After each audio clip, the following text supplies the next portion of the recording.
Hello guys and welcome to the Los Blancos podcast. Today we will be doing some more transfers. We'll also be doing a bit of talk on the Copa del Rey, and also lastly we will be doing the Elche preview. So before we get into it, you guys need to subscribe to Sean in the description. You need to go follow him on Instagram, RealMadridCommittee. The link is in the description. Just drop him a follow. It's that simple. It's the best news on Instagram for Real Madrid. Just do it. It's easy. One click and that's it. You can just search up Real Madrid Committee on Instagram or just click that link. But without further ado, let's get right into today's podcast.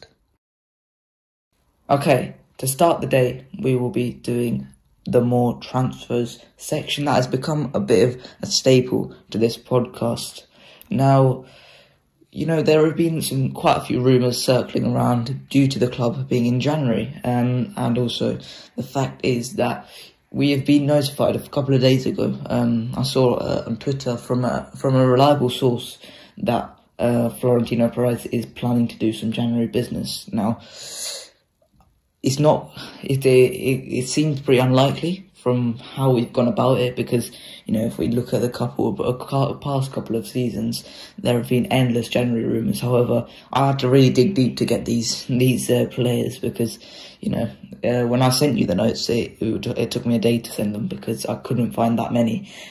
So these players, you know, some of them are good links, some of them are genuine links, but some are purely just media speculation, just trying to whip up something, because Real Madrid aren't circling any rumours right now. So without further ado, let's begin. Now, first player I want to start with is Nico Schlotterbeck of Freiburg. He's 22 years old and he's been the breakout star of the Bundesliga this year, in terms of maybe a bit, you know, in terms of a lower reputation team. Freiburg aren't supposed to be where they are right now. They're quite high up the table when they shouldn't be, and I think this man has quite a lot to do with it. Now, in terms of his links to Real Madrid, you know, it's his partner that's actually getting quite a few of the links, which is Philip Leonhardt, but he's been getting a few links. I'm not sure how reliable they are, but he's been fantastic this season. 4.1 passes into the final third with 4 progressive passes. He's quite an adventurous passer. 8.6 passes under pressure. He can cope with the pressure, which would be really good at Real Madrid.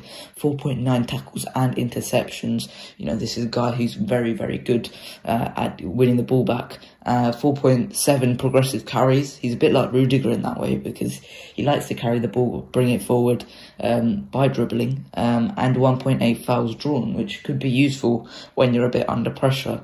And I think these are the key attributes to be a Real Madrid centre-back. He's quite aggressive as well, and I think this guy has been fantastic this year. And in the Bundesliga, to be an outstanding defender is a lot harder to be than an outstanding attacker, due to the amount of brilliant attackers there are in the Bundesliga. So, what are your thoughts on Nico Schlotterbeck? Yeah, he is a good player, and you know, he can actually play left back also, in centre defensive midfield, and that explains why he's so comfortable with the ball at his feet, moving forward, no cameos on the ball. He's also good in that tackle as well. I like him. He's a good player. He can be a good addition to the squad as well. You know, the thing about it is that he is 22 years of age and he can get better, you know. He's so young. I think that's 2 years younger than Militao. So, 8 years or 9 years younger than Nacho. So I think that will give him the opportunity to take his time and wait for his opportunity to develop. You know, one of the main reasons why I would like a centre-back is because I would like a young centre-back who can develop and move forward, especially in that left centre-back position where Alaba plays, because it allows Alaba, you know, I would like to see Alaba play many different positions as well. So maybe a centre-back who plays on the left side like him would be such a good addition to us. And for the many qualities that he just gave, you know, he's a very good one in the tackle. He can pass, he can move forward, and that's qualities for a Real Madrid centre-back, you know.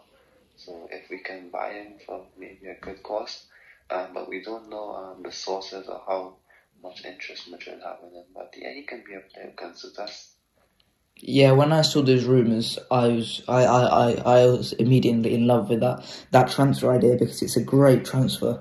There's not going to be much of an emphasis for him to start if he comes in, unlike Antonio Rudiger if he came in. And I think, you know, he is a bit of a light version of Antonio Rudiger in terms of the fact that he can drive forward and pose a threat in attack and, you know, cause a bit of havoc. Obviously, he hasn't got the same level of nastiness as Antonio Rudiger, but he's younger, he's a lot younger, and I think this guy can improve and become maybe, at minimum, a backup player, a good backup player, and most maybe even a starter player. So I really like this transfer. So let's move on to the next player, and this is one player that you suggested to me. It's Tino Livramento from Southampton.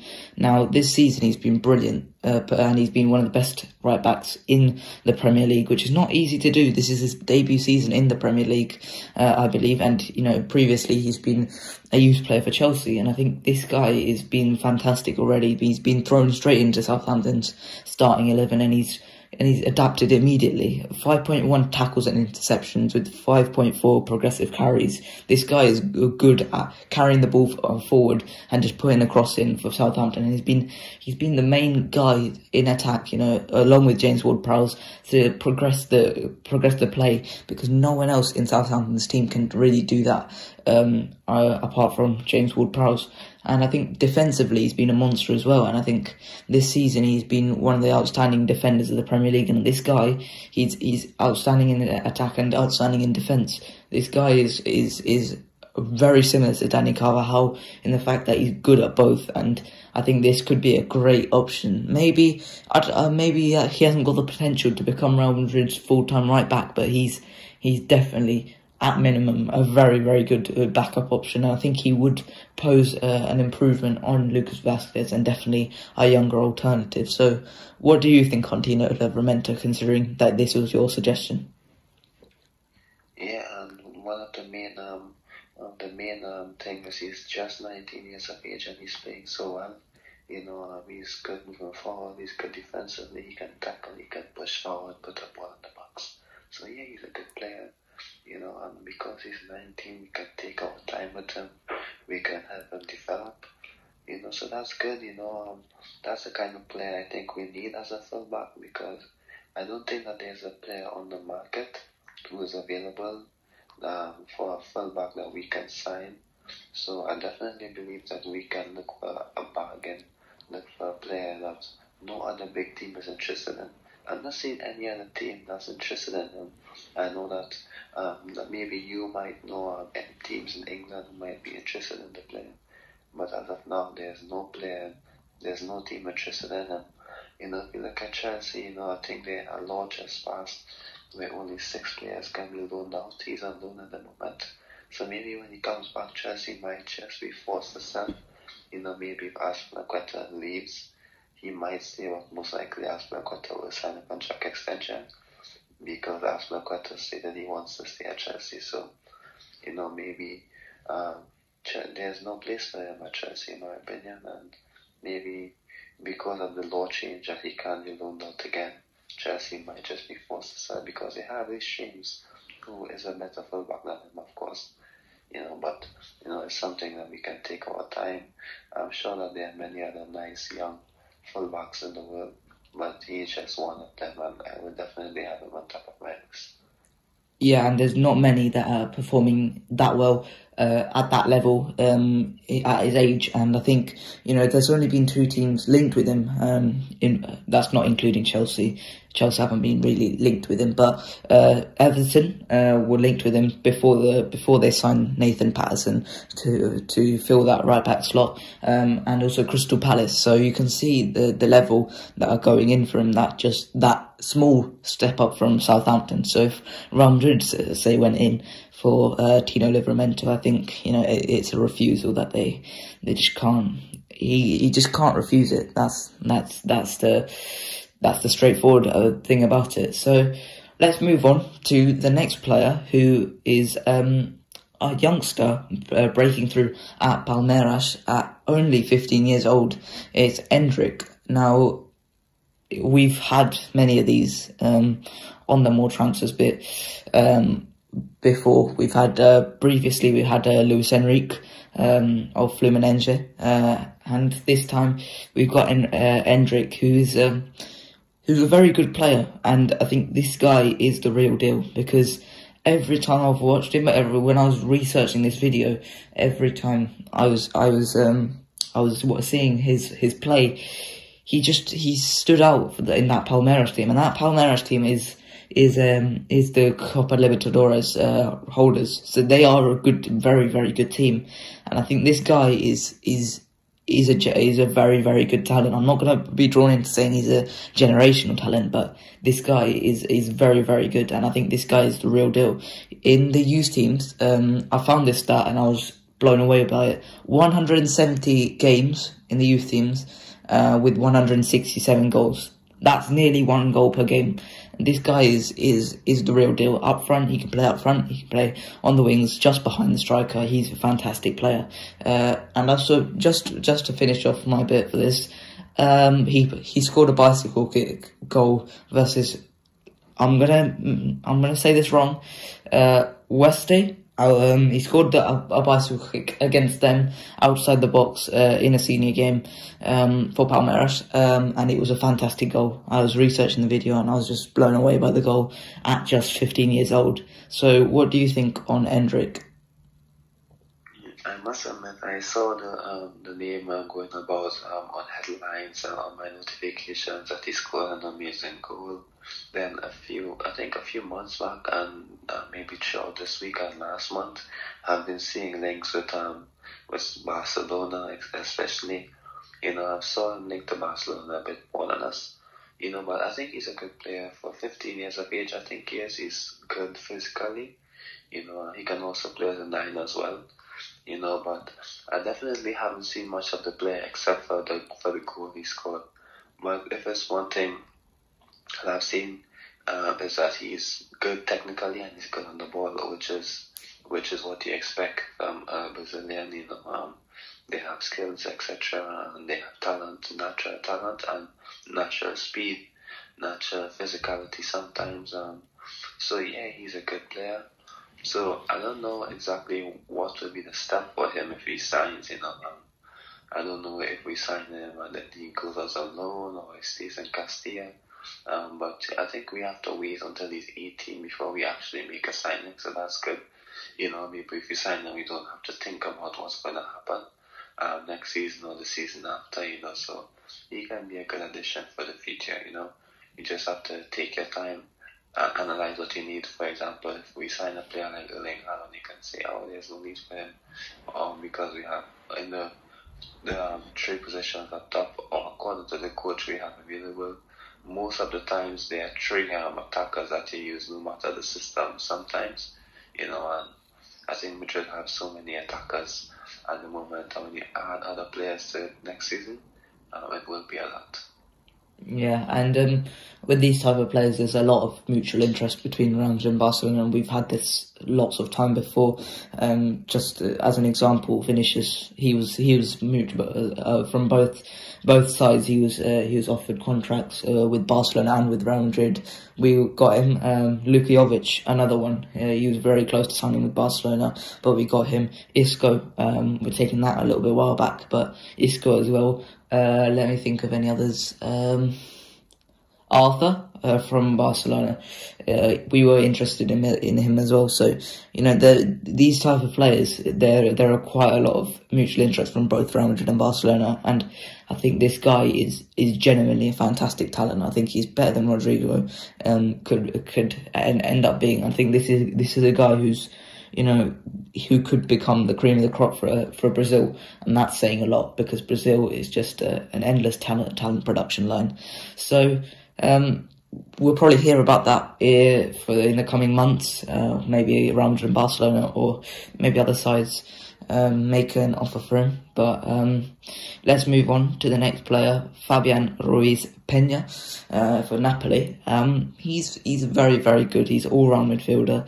When I was researching the video, I was looking on his FBref page, and if you don't know, it's a page full of analysis and stats. I was looking on it, and it was full of green, which says he's in the top 10% for everything. Let me just give you the some of the things he's top percent in: passes completed, passes attempted, passing distance, progressive distance, into the final third, passes under pressure, shot creating actions, touches, carries, progressive carries. And that's just some of the stuff he's top 10% in Europe for. And I think this guy is just a perfect all-round midfielder. He's good at everything, and I think, you know, this type of guy, he's not old. He's a Spanish international at his age. He's not old. He's a very good player. And I remember us being linked with him. I think it was 2 years ago, end of 18-19 season, where Modric and Kroos didn't look so good. But this guy is just genuinely fantastic, and I really do like what him and Napoli are doing this season. So Fabian Ruiz, what are your thoughts on him?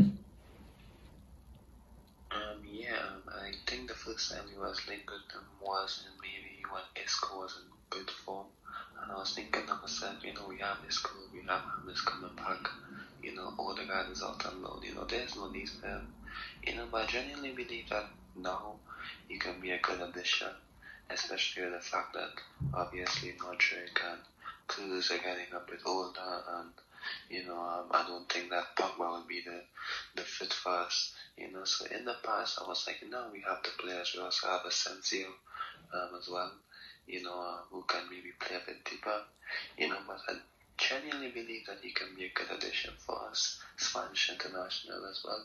You know, he can also have a shot outside the box, which is good, you know.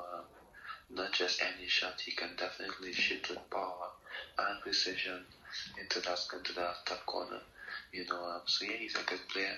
But you know, sometimes I would think to myself, you know, why are we signing these players? You know, if we are selling players who were similar to him, you know, in the past, you know, like Odegaard to an extent, you know. I'm not saying they're similar players, but you know, they occupy the same spaces. So I genuinely don't think that now, if he signs, he will start or maybe have that big input on the team. You know, we have 3 genuine good starters who I don't think Ancelotti wants to bench any of them. And this time, then there's Valverde and Camavinga as well. But he isn't the same. He isn't the same player, you know, compared to Valverde and Camavinga. So he'd be a good addition. But there's also Ceballos.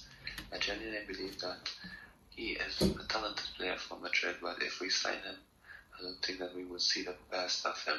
But he is talented for Madrid, but maybe not now. I think we should sign him maybe in 2 years or 3 years. I don't know, but it might be too late in 2 to 3 years. But I don't think if we sign him now, we see the best of him. Yeah, and I think he's playing his best football in Napoli right now. A couple of years ago, I think he wasn't doing so well in Napoli, but now he's doing brilliantly in this. You know, right now, Napoli aren't in the title challenge anymore after falling off. But I think he's been brilliant this season. So we'll see how it goes. Maybe after Modric, Kroos retire, then we could look at bringing him in. But you know, we'll see how this goes. Next, we will move on to a player who there seems to be genuine interest on our side on because of the numerous sources that have been reporting this deal. It's Ryan Gravenberch. Now, this season, he's been brilliant, and I think he's been compared to Pogba, which is a link that's, you know, not to be taken very lightly, because he's been brilliant. 5.7 progressive passes, 1.4 passes into the penalty area, 2.7 shot creating actions, 1.6 dribbles completed, 53 carries per game, 7.4 progressive carries, and he's only 19 years old. This guy is a perfect all-action midfielder. He's brilliant at everything, and I think he excels in just bringing the ball forward. And you know, we discussed in the summer the potential signing of Renato Sanchez. This guy's a step up on Renato Sanchez, and I think this guy is very, very young. He's very, very young, and he's only to get better. And I think this guy is genuinely one of Ajax's best talents. You know, we've seen the likes of De Ligt come out of Ajax. We've seen the likes of De Jong. I think he's up there. He's genuinely up there. So, what are your thoughts on Ryan Gravenberch? Yeah, of course. I think the way he plays as a midfielder. Yes, it's a bit similar to Pogba, but I think he's so good on the ball, and I think he goes at you, like he attacks you, dribbling like if he's a winger sometimes, and that's amazing to watch as a midfielder, he just goes past defenders, and just makes good passes, good choices on the ball. He definitely can have a shot outside the box as well. I think it's a kind of player, that we can, that, let's just say it fits our profile. Madrid, he's not similar to any other midfielders we have.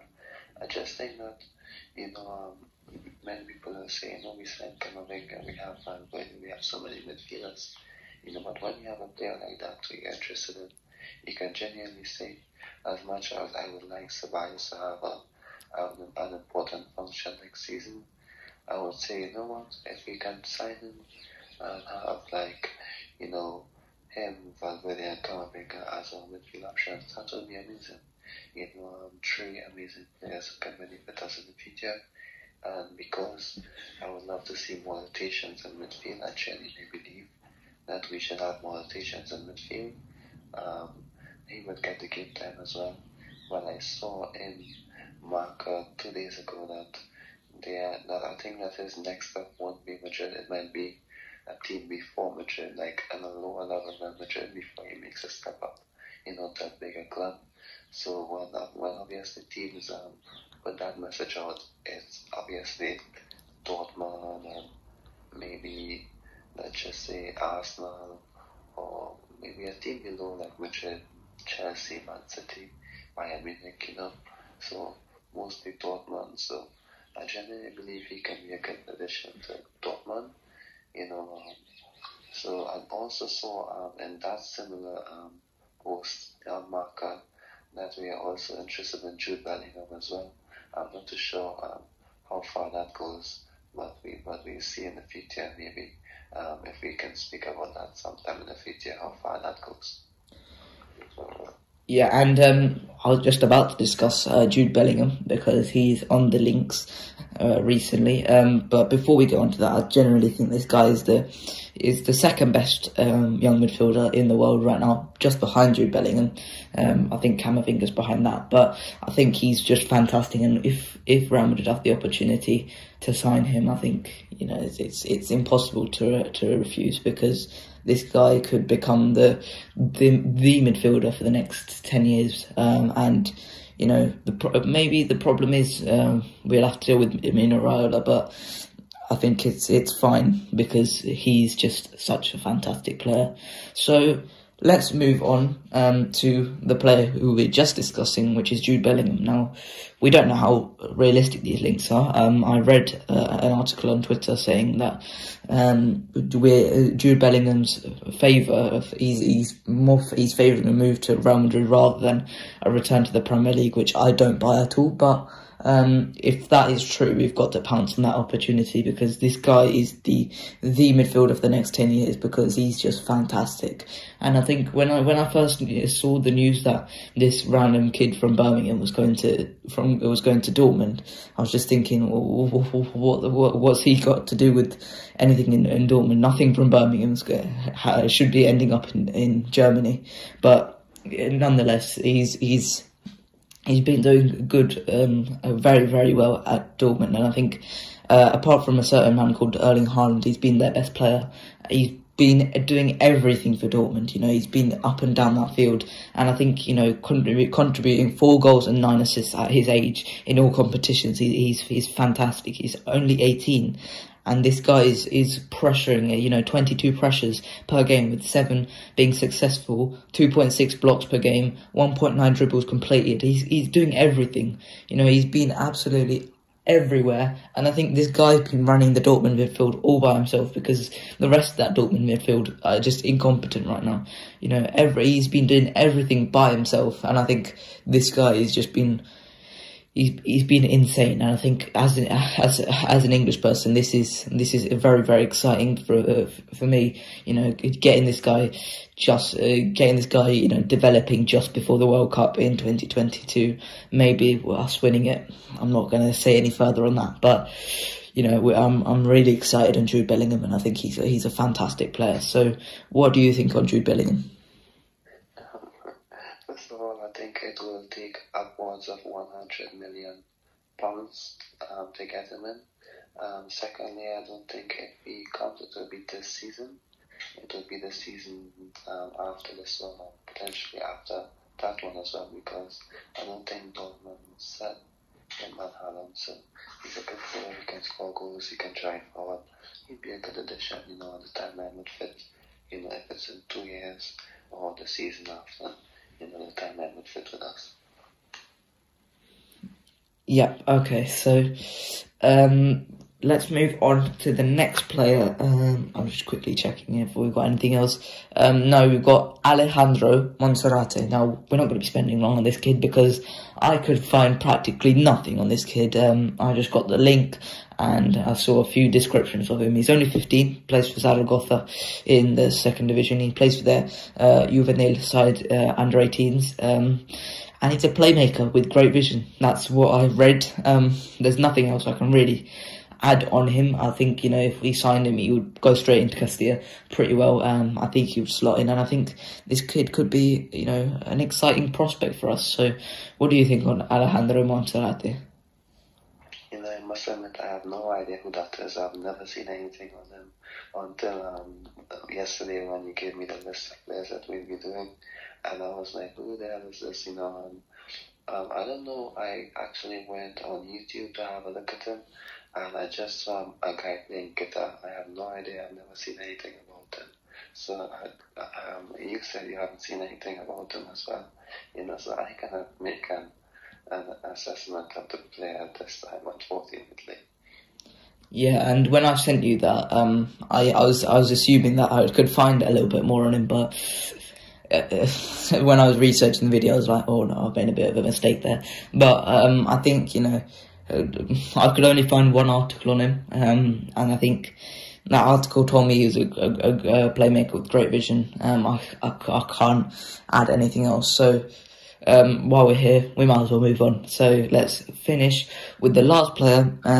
One player I don't really buy the rumours on, but I think, you know, he's a good player, and that's Abdoulaye Doucouré for Everton. Now, obviously, the rumours are probably just swirling because of the fact that Carlo Ancelotti brought in Abdoulaye Doucouré, but he is a great midfielder, 22 pressures per game, 11.8 ball recoveries per game, and this season 2 goals, 4 assists. You know, this is one of Everton's top buys in the last few years, and that's not saying much because Everton's transfer strategy is so poor, but nonetheless, he's 29 still right now, and maybe it's not the brightest idea to go and buy him, but I think, you know, he's a great player, and I think, you know, he could be a useful player if we went to buy him. So, what's your thoughts on Doucouré? Yeah, I know he was at Watford, I think 2 years ago, then Everton signed him, you know, so I think he's a good player in terms of driving forward, that energy in midfield, but I must admit we have that in Fede Valverde and Camavinga, so there's no need for him in my opinion.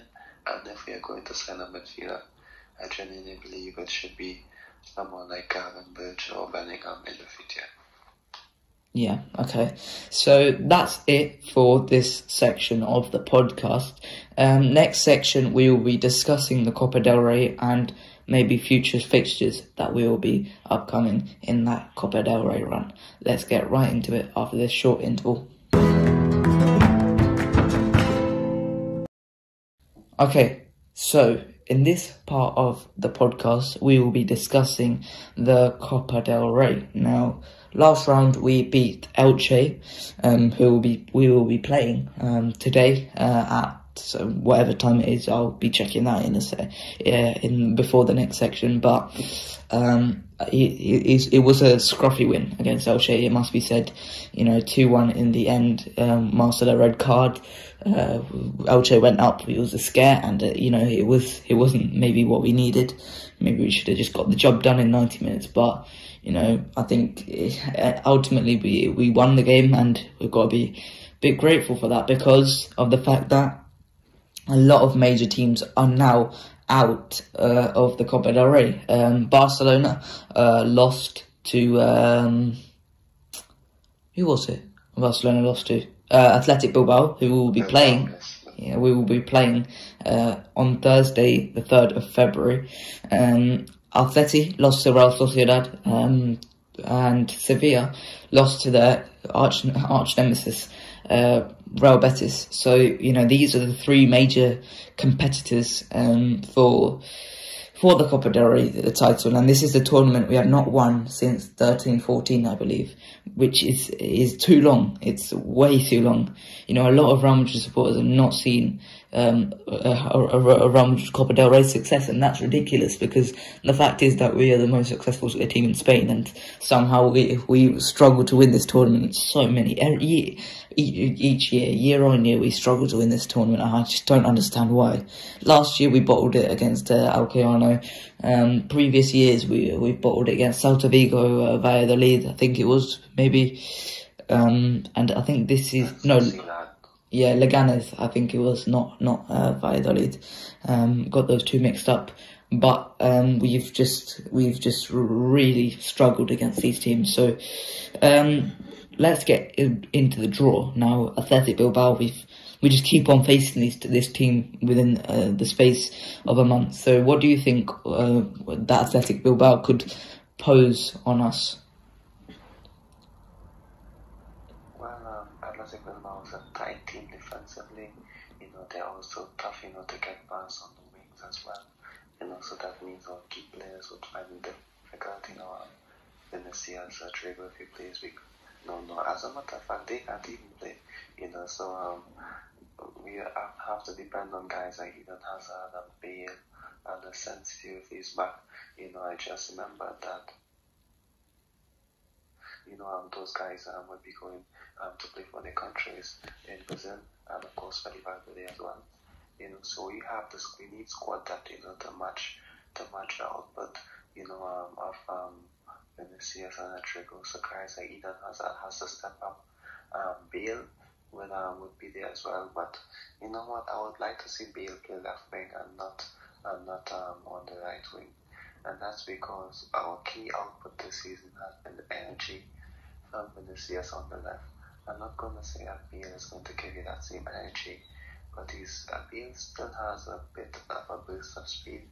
And so I would like the team, to continue that danger on the left, with Bale pushing forward, even if he just pushes it past you and delivers a ball in the box, I would like to see that energy on the left-hand side, so I would like to see Bale there. I would like to see players take this opportunity, because if they don't, how would Ancelotti trust them, 12 minutes later on the season in La Liga, so most of these players that come up in who's expected to start that game, you need to see that opportunity, because it's not always that they will get the opportunity to start and have an impact on the game. So this competition is important to them, so I expect Carlo Ancelotti to pick his best 11, to win this competition, because like you said, we haven't won it since 13-14. In addition to that, you must say that it will be so important to us if we can win the Super Cup, the Copa and La Liga, and we have the capabilities to do so. We won the Super Cup, we had the best team in the Copa, and we are, I think, 5 points. We have, I think, 3 points ahead of Sevilla, and if we win today against Elche, we'll be 6 points ahead. Yeah, and it is 6 points, by the way, and I think it's an important trophy for us to win now. But in terms of the absences, of course, those Brazilian and Fede Valverde will be out for this game. Athletic Bilbao will not have any absences because all of their players are from Basque country, so they won't have any absences at all, so they have no problems with this.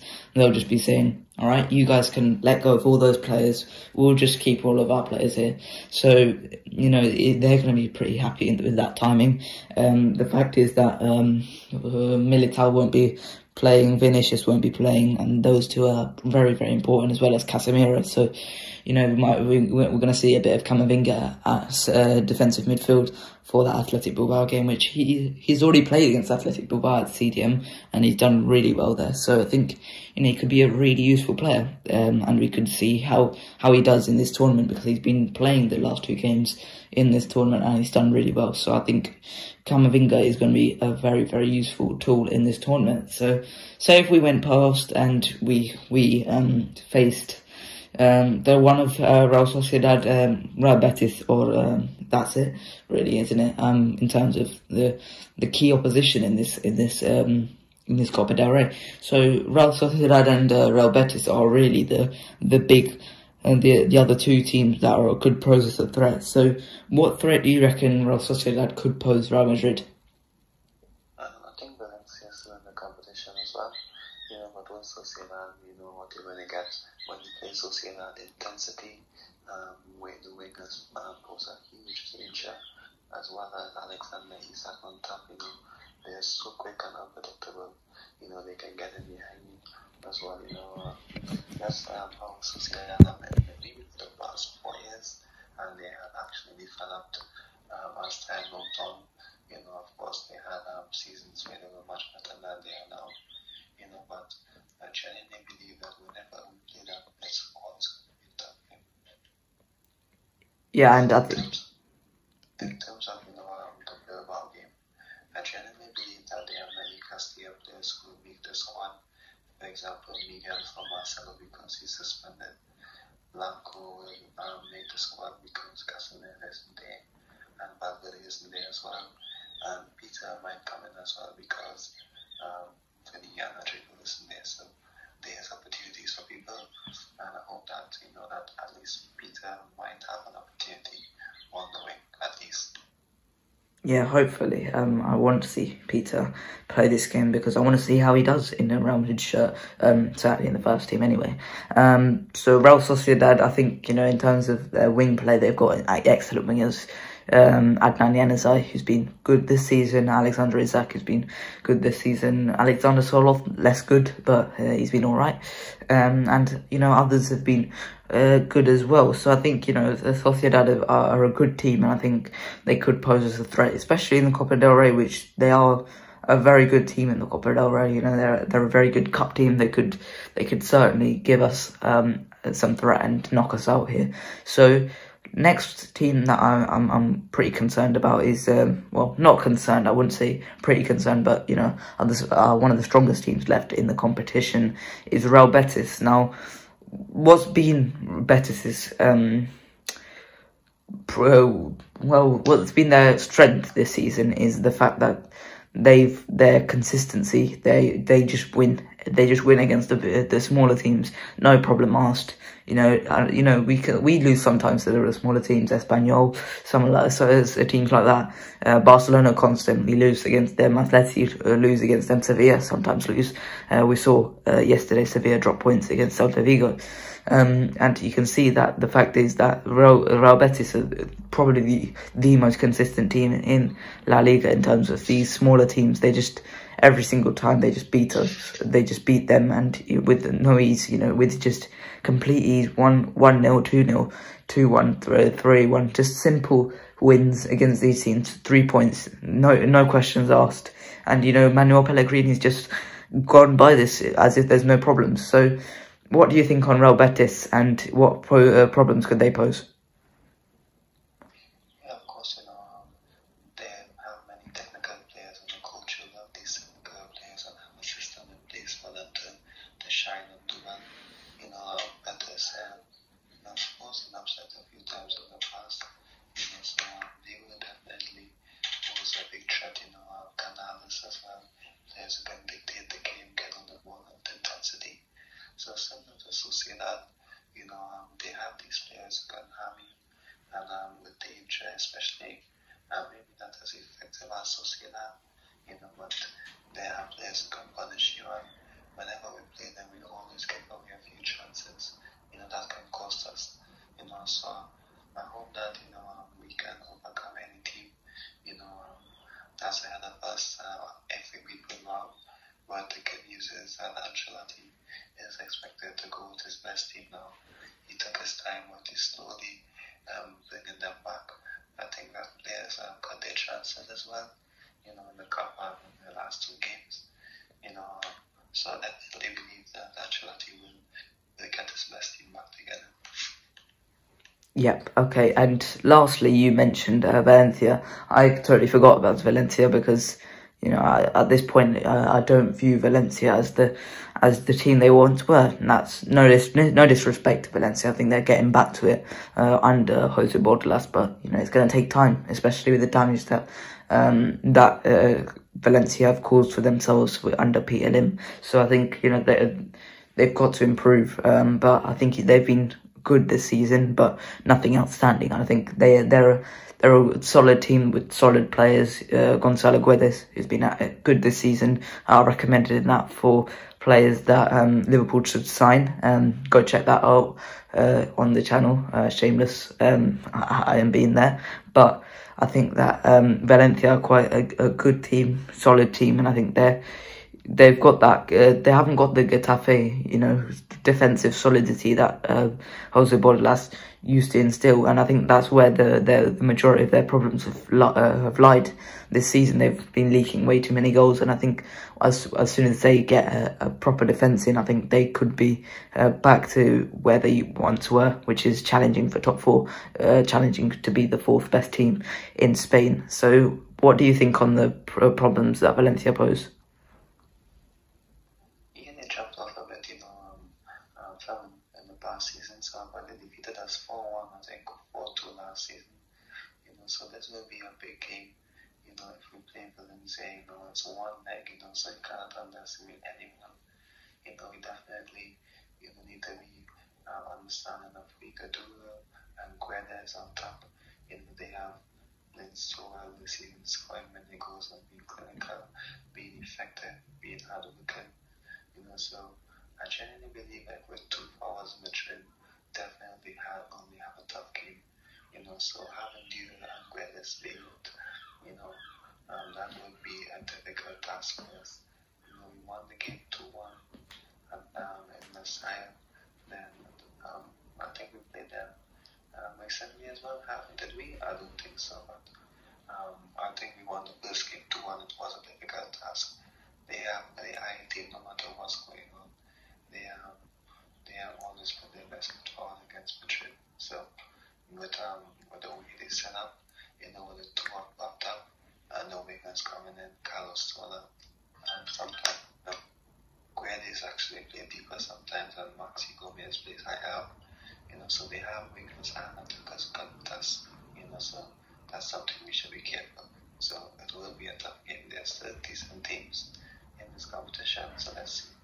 Yeah, and last time out against Valencia, just to end this part of the podcast, they did not have Carlos Soler or Hugo Duro, so that this if we played them, it would be a much harder task to beat them rather than that 4-1 win. It would probably be closer to that 2-1 win where we had to struggle until the end to nick of 2 goals towards the end. So just a quick word on that Elche match. It was a shocking performance by the referee in my opinion, but I'm going to leave the referee for that, but you might wish to say something on the referee. But I think, in the end, we got the job done. Isco, got another goal. I maintain the fact that Isco is kind of disrespected by Ancelotti and the rest of this team. And I think Hazard, he's trying to get back, and I think he's done well in that goal. He's to get the keeper out of the way and just slot it in, and he's done really well there. So is there anything you would wish to say about that Elche match or anything else about the Copa del Rey? No, the Elche game, I'm happy that Ceballos took his opportunity as well. Ceballos was so good in that game. He played so deep as well.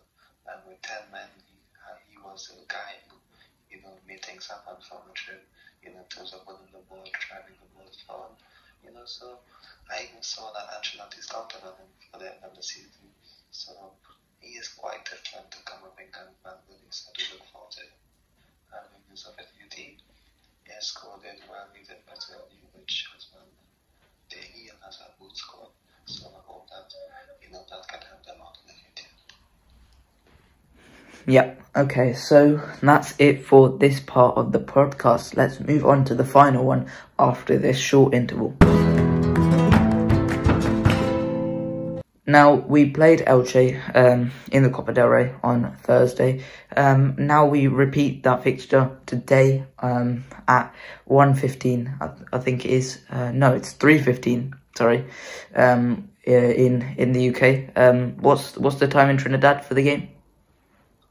It's 11:15, I think. Yes, 11:15. Okay, so 11:15 in the Caribbean, and it will be 3:15 in the UK. So I hope you guys could tune into that one. But discussing Elche, they are a team that haven't got the necessary quality to affect us high up the pitch. They've got one player who I will be saying a little bit later on, who can affect us. But I think largely Elche aren't really a team that can affect us, from attack or from creating a chance. They probably need a nick or a corner to score against us. And I think defensively they have to be solid. They've seen how Cadiz and Getafe have played against us by just defending deep and hitting us on the counter every once in a while. And I think they probably want to do the same. They were a bit unlucky on Thursday to not get away with the win there, but I think ultimately we got the job done, and I think we should do the same here. So, have you got anything to say about Elche before we say our lineups?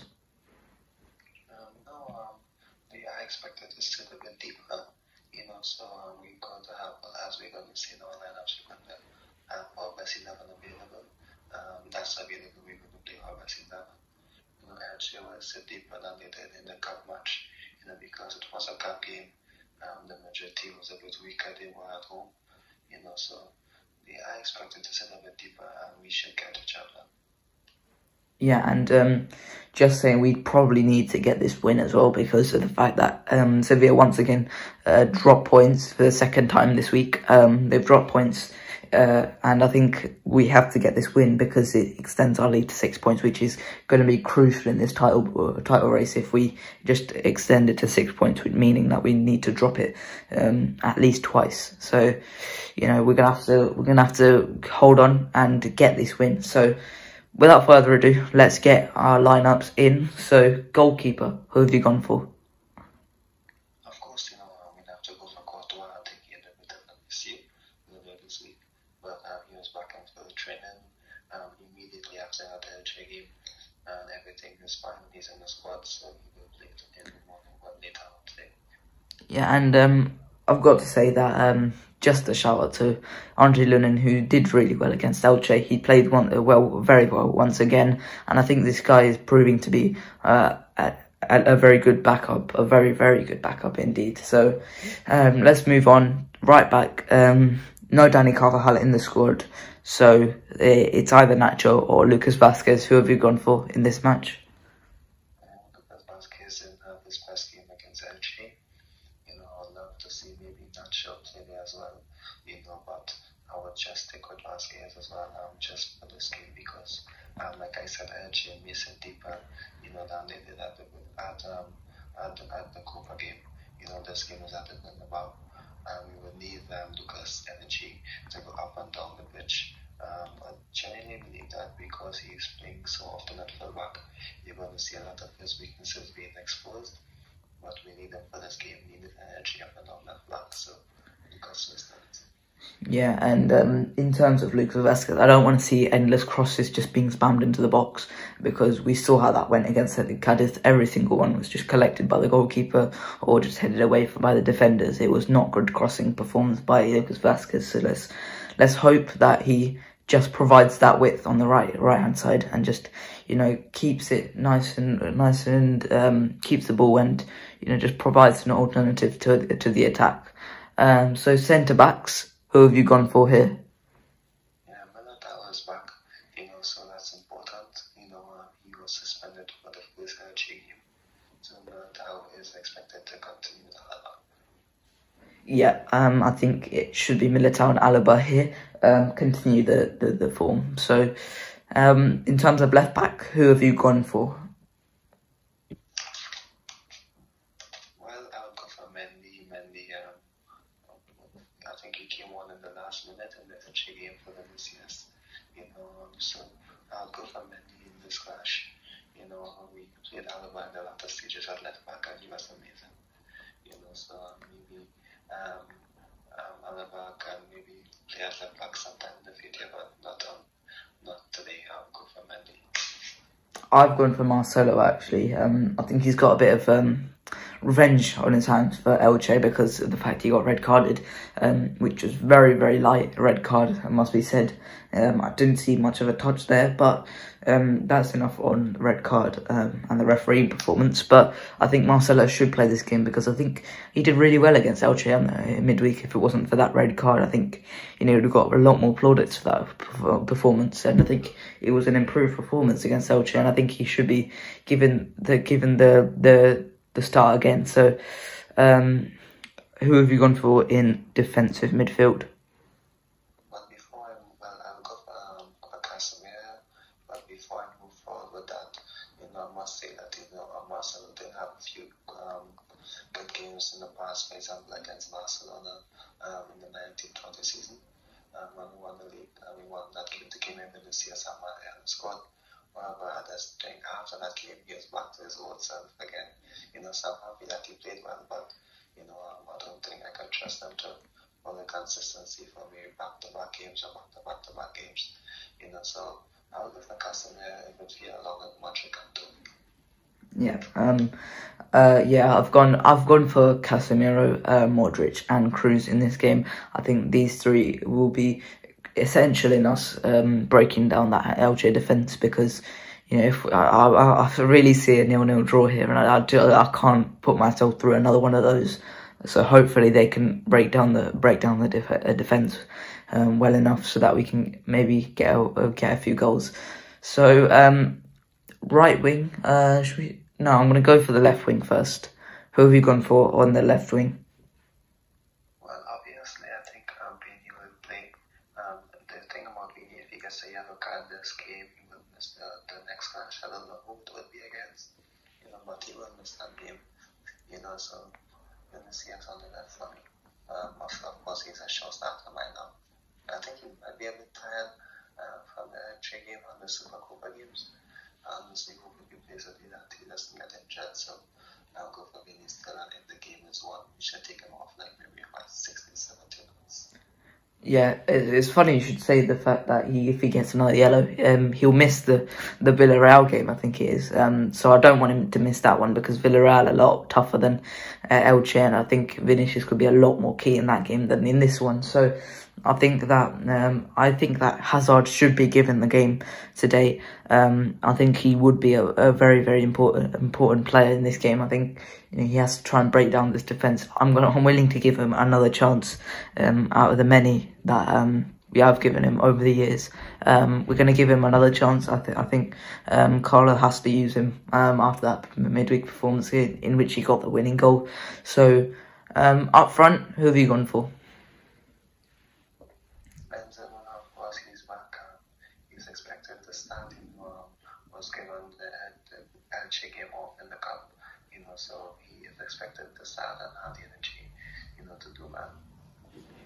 Yeah, I've gone for Benzema as well. Jovic wasn't really good in that game against Elche. He was lacklustre. He didn't get many shots off, and I think he didn't hold up the ball pretty well. So I think he was a bit meh on that game. And I think, you know, obviously he was out with COVID, so we've got to give him the benefit of the doubt there, especially after a few good performances when Benzema was out. So I think we give Jovic the chance for a future. I don't think it's worth, ruling him out, but I think Benzema has to play this game. So, on the right wing, who have you gone for as the last player of this 11? So I don't think Benzema on the left in this sense, and good for Hazard and Benzema. And there are many reports that are saying that Hazard will start alongside Vini and Benzema. So I genuinely would like to see Hazard, but I think he'd be better off the bench in this game, to have an impact on the bench again. So I would look at Rodrigo. Hazard and Bale can have an impact on the bench, in my opinion. Yeah, I think Rodrigo played poorly in midweek. He fluffed that chance that Marcelo gave him, which was a very, very good dribble from Marcelo, for a good bit of driving from Marcelo there. But I think that in terms of Rodrigo's performance, he was really poor. And I think, after a few good games from Rodrigo, he just put up poor performance, and you can see a shade of Marco Asensio in Rodrigo right now, because after a few good games he puts in a bad performance. So speaking of Marco Asensio, he's not going to play this game for me. I think give him a little bit of time out for this for the last few games. I think we need him to get back into form. After he got a little bit of form going, but I think he shouldn't play this game. So I've gone for Rodrigo again. I think he should be given another opportunity, but I do think he was quite poor, and I think if he doesn't play well enough, I think he should be hooked, and I think Hazard should shift over to that right, and Vinicius goes on to the left. So that is what I would go for in terms of that front three. In terms of Elche's threat, I mentioned one player who I am really, he's probably Elche's best player, who's Elche's biggest threat, no doubt there, is Lucas Boye, who's a very, very good player, and I think he always plays very well against us. So what do you think on Lucas Boye? Yeah, of course. He's a good player. Nice mid-level player. Of course, they have many fast players on the wings and on the striking position. If I can remember from the last time we played them in the league, there are many players. They mostly function as a team when they are attacking. They can play balls in behind and can cause us a bit of danger. So we just have to avoid any mistakes that cost us in the past against Getafe and against Elche in the first game. I think Arnautovic made that mistake, but I think it was an attack home one of them made a mistake that cost us. But we generally just have to avoid any kind of similar mistakes in the back. Yeah, I think it was Casemiro who made that mistake, but I'm not 100% sure in that. But before we end the podcast, have you got anything else to say on the Elche game today? No, that's it. We covered basically everything. Asensio was out, Vallejo was out, Carvajal is out, so those players are unlikely to feature. So we have a full squad by those players. Yeah, okay. So that game is at 3:15 UK time, 11:15 Caribbean time. So hope you guys tune into that. But before we go, like, subscribe. It only takes one click. So that's it for today's podcast. Hope you guys enjoyed, and I'll see you guys later. Bye bye.